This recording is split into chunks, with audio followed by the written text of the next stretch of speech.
Right, welcome everybody to another episode of Chris and Dave's Reality Cast. I'm one of your hosts, Chris Phelps, and my co-host and very good friend is Mr. Dave Horrocks. Hey there, Chris. It's great to speak to you. Brand new week and a shitload of drama. So, where would you like to start today? Dave, it was the Casa Amor recoupling, and I think there was all sorts going on. I mean, I did feel, Dave, for poor Moira today, I must admit. She's Really? all over the place. Slightly, yeah. Well, I believe I'm with you on the second bit. She's all over the place. Why would you feel sorry for her? I think she's a bit of an emotional wreck, Dave. I think she's going to walk. I think she's going to say, look, she's had a go with three people. She even said that herself when she was talking to Cely. Yeah, I don't think this is the right place for her at all. I don't know what she was thinking coming in, because she's not going to find love in this villa at all. I thought it was very strange. I didn't see it quite as sympathetically as you, to be honest, Chris. And I can hear Terence now saying, I fucking told you so. So it starts off, doesn't it, with the recoupling. So the girls make the first choice, and then the guys just walk in, not knowing what the girls have chosen.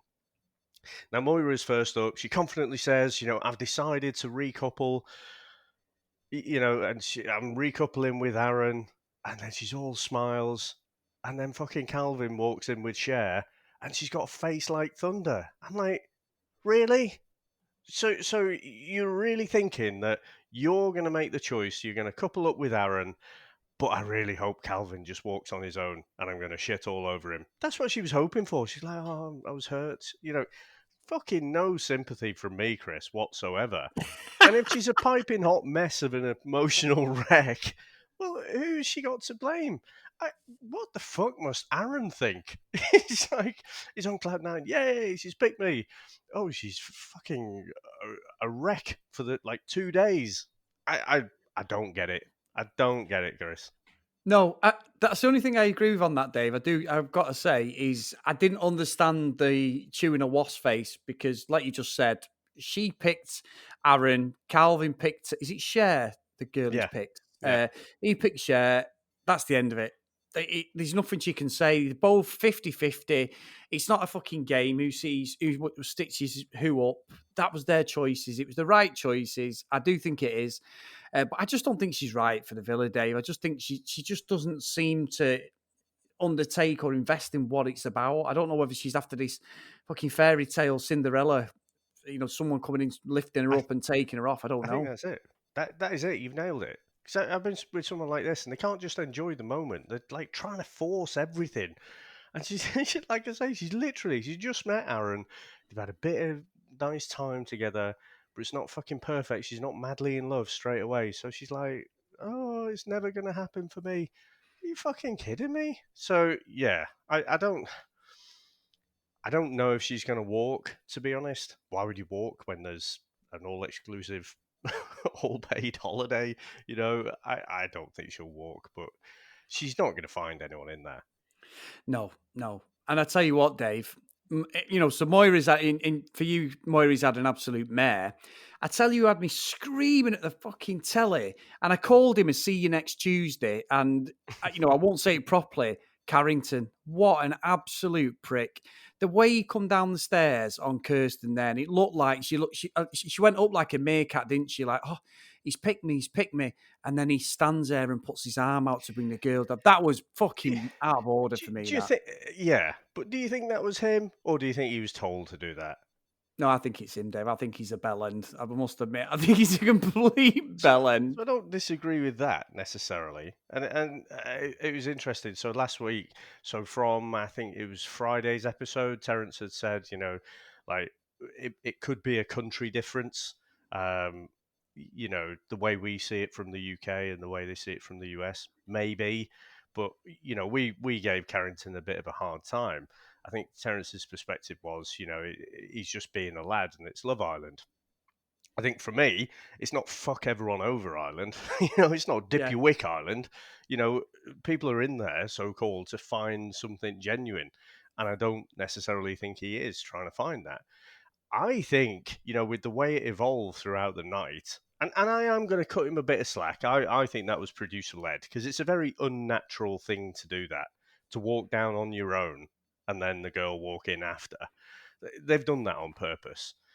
Um, but yeah, I just think when Kirsten was laying it on thick, I almost got a sense from Carrington. He's thinking like, maybe this isn't a completely closed door. You know? But I don't know. He's just he's dipping it around a bit too much for my for my liking. And I think Laurel seems like a nice girl, and I just think he'll choose someone over her. Where I will give the producers a bit of a pass, Chris, is I thought they would have a whisper in his ear and say, "Look, get Mackenzie in there. It's going to be Yeah. gold." But he did choose Laurel, which I do think they are a better match. And so yeah, I was definitely wrong on that one. No, hey, look, it was great TV tonight. It was an extra long episode. I thoroughly enjoyed it. And I will say, Dave, we move over to Cely and Johnny, right? Cely's there. Oh, sorry, no, Justin and Caleb. Sorry, we're next. Justin and Caleb. Caleb come in basically saying there's no one else for you. He was dead up front about his situation with Cher. Justin was an absolute wreck once. She was shaking. Cely was there supporting her. I thought it was dead nice, Dave, and I thought that out of all of them, that was probably one of the most genuine ones. Now, I don't know what you think about them, Dave, before we get into Cely and Johnny, but I just thought that was quite nice, and Caleb has got his head screwed on, I think.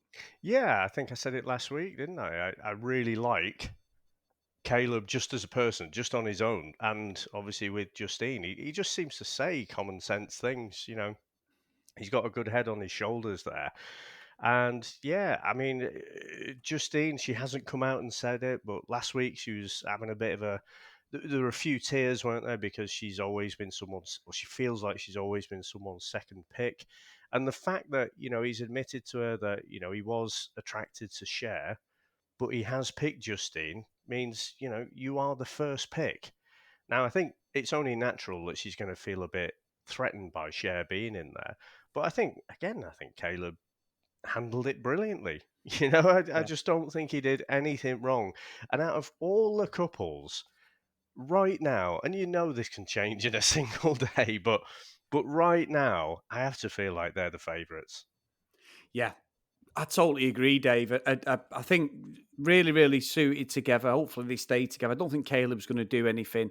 And flipping it, Dave, my favourites, and probably everyone's favourites, was Johnny and Sally. Now, if you're going to go and cheat on your girlfriend, Dave, I've got to say, Johnny has got the biggest pair of bollocks I have ever seen because he tells Sally that he's glad he cheated on her because it's better for her that he's a better person now he's done it. Now, that is the best reverse psychology I have ever seen or heard. I thought it was fucking outstanding. And poor Sally is lapping it up. I mean, she wasn't happy. She was upset and that. But by the end of it, they're fucking back on, Dave. And you called it to an absolute T, Dave. Absolutely correct with them two.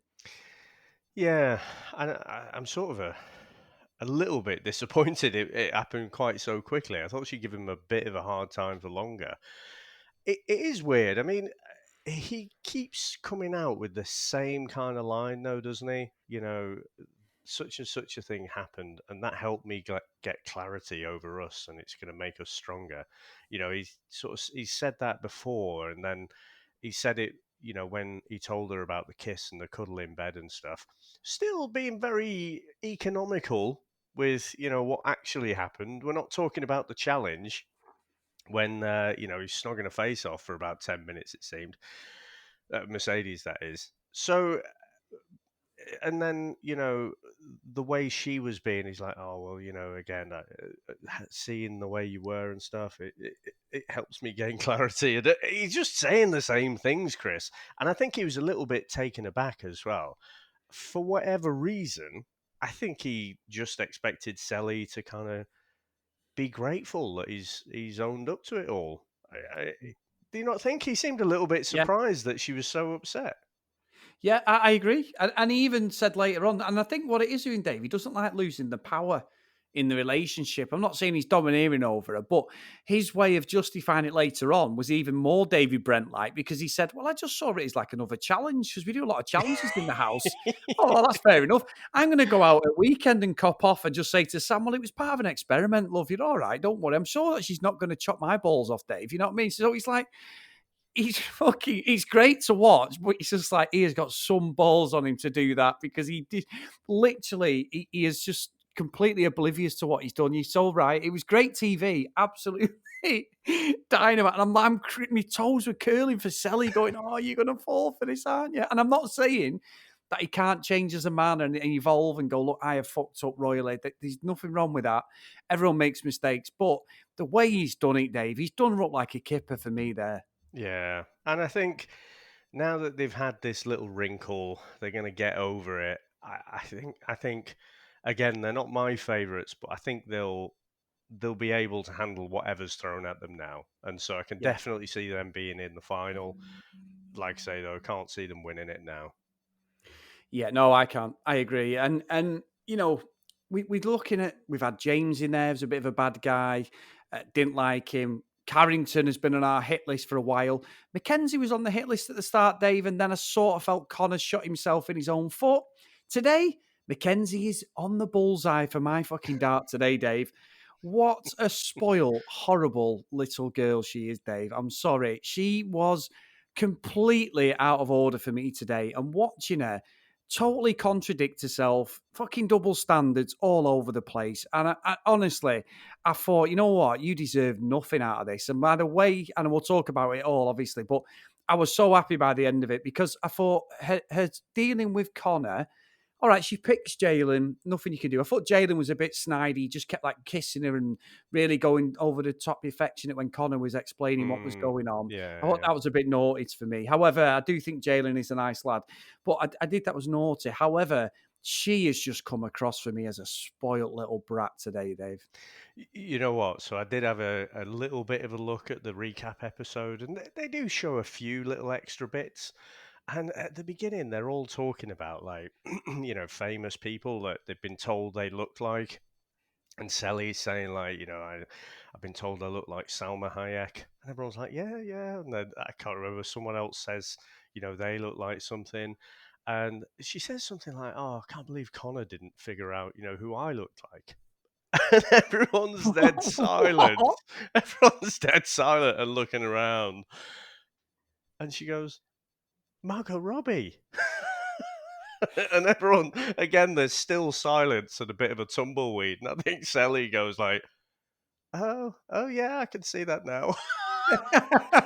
You've got blonde hair. You've got Don't blonde hair. ever. And I think the blue eyes as well. And I'm not, I guess squinting, from a few miles away on a foggy day, potentially yes, but no, that tickled me. So that was even before I saw tonight's episode, and that, I was just like, oh, you are so fucking up yourself. Yeah, Um, I'm off that train. but unfortunately, we called it exactly right. Connor walks in with the fucking teddy bear, walks in with Gus, or as you like to call him, Chris, Mr. Fucking Cuddles.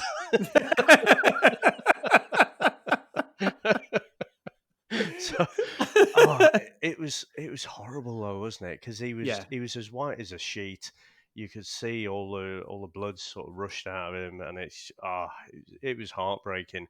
But I think this was Mackenzie's worst episode in terms of how she came across, because she was kind of like just at first she's like treating it as a matter of fact kind of way, and then when you know the thing is, I kind of want to shake Connor as well, because he's saying, "Oh, it's fine, and whatever," and then he's talking to the lads and he's saying, "I can't even look at her," you know. Just fucking give her both barrels. Just fucking say what you actually think, Yeah. But he doesn't. He bottles it all up again.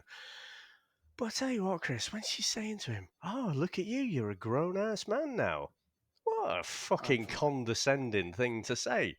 I yeah. was just like, "Oh, fuck you." Yeah, she's not. And I agree with you when Connor was saying, "You deserve to be happy." I'm like, Connor, stop getting a book of cliches out. She doesn't deserve to be happy because she's a fucking brat. And she's gone through life. Unfortunately, Dave, I'm going on in on her here, because she's gone through life always been told yes, and she's never been told no by anybody. And her way of dealing with things is utterly ridiculous. With some of the shit she was coming at, I'm dealing with a breakup. No, you're dealing with a breakup that you caused. If Connor had done it to you, fuck me, we'd have had the Titanic music on. She'd be on the fucking floors, crying. We'd had the whole Yeah. 9 yards. I know people deal with things differently, but he dealt with it with a bit of class. However, I do agree he needs to grow a set of balls and fucking tell her that I don't want you to be happy. You get everything in life that karma's a bitch and all that stuff because it does come back and get you. And Dave, this happened. And by the end of the episode, I'm thinking, I'm not into people cheating. I don't condone it. However, Kirsten, if you want to get with Jalen, I'm going to fucking be there with the banner outside the Cromwell. I'm going to get a plane over there going, pick Jalen, fuck her off. And she had the audacity to kick off going, well, he's not showing me any attention. Well, and I Yeah. do think Jalen knows he's dropped a bollock. He's just got in the villa with her because him and Kirsten have got some proper chemistry there, Dave. Yeah. And I mean, I honestly, if it was a choice between the two, I'd definitely go for Kirsten. Yeah. And again, I don't think Carrington knows what he had there, but she does seem like a genuinely sweet girl. But I think if Mackenzie's performance tonight was rating at about a 4, I think when Jalen was speaking to Kirsten and then Mackenzie was kind of offloading to Moira, she took it down to a 1 out of 10 for me because she came across terribly. She really came across like a spoiled little brat there. And I just couldn't help but watch that unfold and what she was saying and about, she was saying he needs to be paying a bit more attention to me and what have you. And Moira was saying, well, does this happen to you on the outside world? She said, yeah, all the time. I just can't help but feel that, she's a stunning girl. She's got, the blonde hair, the big lips. Not the lips aren't real, obviously, but and neither are the boobs. But you can see that she would get lots and lots of male attention from all these billionaires and everything. But you can just see that at some point they're going to get sick of her shit. Yeah. And you can see already that Jalen, a lot quicker than Connor, is just not going to put up with it all. Yeah, that's true. That's true. I can't disagree with that at all, Dave. I think everybody watching it is on the same page with Mackenzie. I mean, it's like she's when they're in bed as well, and she's like, "I can't understand why you're being like this," And he's saying, "I'm quite happy with the pace that we're at, so I don't really want anything to change." And she's like, "I'm not asking for us to change, but you are," and it's like, what she's actually saying is just she just contradicts herself all the time, and it's just like, fucking hell. So yeah, fucking karma is a bitch. But I mean, who do you see for Connor? Because someone mentioned about, I mean, when it was all unfolding. I tell you what, the fucking blokes, they gave Mackenzie both barrels, didn't they? Right after the recoupling, Yes. Jayla was saying, "You don't know her anything," and I've got no respect for her. Johnny was saying as well. I think they're all being good mates there. He's saying, I know you don't want us to be angry with her, but basically, fucking are. I don't know who. Someone said like, what about Mackenzie? I actually think that'd be a good match. Who?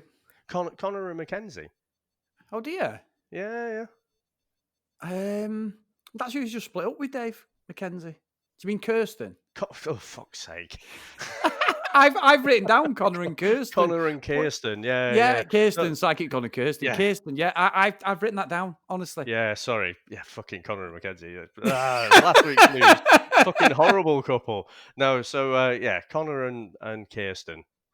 Yeah, I do. I think there's something there. They're both sweet people. They both want to be loved and liked by whoever they're with, Dave. And whether they can see it or there's just nothing between it. I mean, we've not seen anything between them, but it's definitely for me. That's where the things are aligning. The stars are aligning for them just to come Yeah. together. But it looks like Jalen's going to put a bit of a play. Yeah. So, Dave, we have had probably the best email for a long time, and it's from our good friend Anna. So, Mr. Horrocks, pull up a chair, pull up a pew. And I think basically Anna's probably done a better job of summarising this episode than we have. Hi, guys. So much has happened. Let's get right to it. Connor deserved better. The teddy bear broke my heart. I was so glad the boys supported him, and I couldn't agree more with Caleb that he owes Mackenzie absolutely nothing at all. I couldn't believe he gave her the time of day for the closure chat, but whatever. I hope they find a nice girl for him who's also an accountant. They can talk about spreadsheets or something. He actually kind of reminds me of Dr. Alex in that he has a profession outside of social media influencing and modelling. Doesn't realise he's attractive and just wants a nice girl. Johnny and Cely, am I the only one who noticed that Johnny told Cely a fraction what actually happened with Mercedes, like what you said, Dave? Yep. He said absolutely nothing about day 2 and the full frontal assault he and Mercedes did to each other after the Braunschweig relay race. My fingers and toes are crossed that producers reference this in the Twitter game so the truth can finally come out because Cely deserves better. We know Caleb isn't going to snitch. Justin and Caleb, my pick for winners. They're honest, they're loyal enough, and they don't want too much from each other. Justine deserves to be number 1 pick, and I hope she and Caleb win. Moira, who cares? How is she still on this show? Well, I'm sorry, Dave. I've definitely missed all this. I'm going to have to go back. Jalen and Mackenzie, Kirsten. Jalen can't be pushed around like Connor, and I'm here for it. Mackenzie's trying to pull the whole pouty lick, stamping her feet routine, and he's not taking it. I think Mackenzie's finally met her match. I hope Jalen and Kirsten get together because they both deserve some fun. Carrington, what a douche lord. From the sneak attack entrance with Laurel to the absolute savage speech he made, glad Freckles called him out on it because it was out of the line. To the non-apology with Kirsten after, he's the worst. Laurel doesn't know this yet, but she also deserves better. Cher, I feel like she's used Freckles as a parachute into the villa and has attempted a long con to get with Caleb, but I can't see him leaving Justine. R.I.P. to the filler characters who got no screen time yet. DeAndre, Pat, I'm doing the sign of the cross, everyone, just in case. Can't wait to hear what you guys have to say about this episode. Scott and I are cheering you on the whole way. Anna, amazing email, Dave. And I tell you what, I have fucked up with Moira, Anna. Let's just call myself out. Terrible. So what do you think of that, Dave? That is an awesome breakdown and great analysis there. And yeah, absolutely can't argue with any of that. I will just read out, we've had a few things come in as well. So Susan at Geek Girl Soup says, Connor was so brainwashed it took something this big to shake some sense into him, which can't disagree with at all. Terence says, observations, Johnny is a clown, Kirsten is dumb, Justine is playing the game, I'm not buying her and Caleb. Told you guys about Moira episodes ago. She is a problem. I see Cher switching up.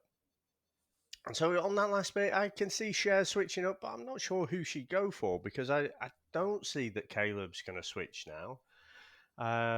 So, you know, who else would she go for? I mean, she's stunning. She could go for anyone, but I don't know.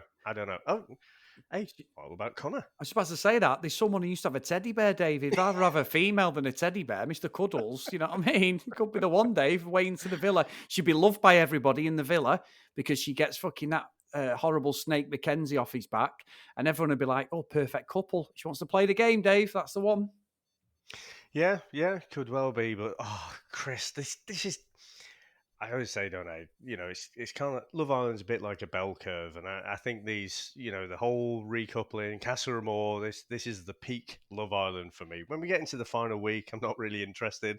When we've got get all the genuine couples, but I can't wait to see this. You know, tomorrow night, I can't wait to get that fucking fireworks going with Jalen and Mackenzie, and see what the fallout is. No, I'm with you, Dave. Absolutely brilliant. So, guys, if like Anna, you want to send us in an email, I was going to do the Twitter thing then, Dave.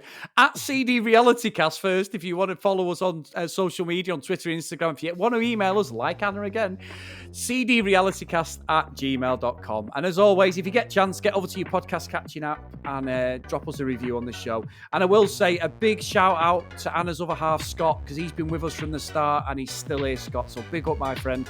And Dave, all I can say is, fucking have it tomorrow, my friend. Can't wait, mate. Can't wait. See you tomorrow. Bye.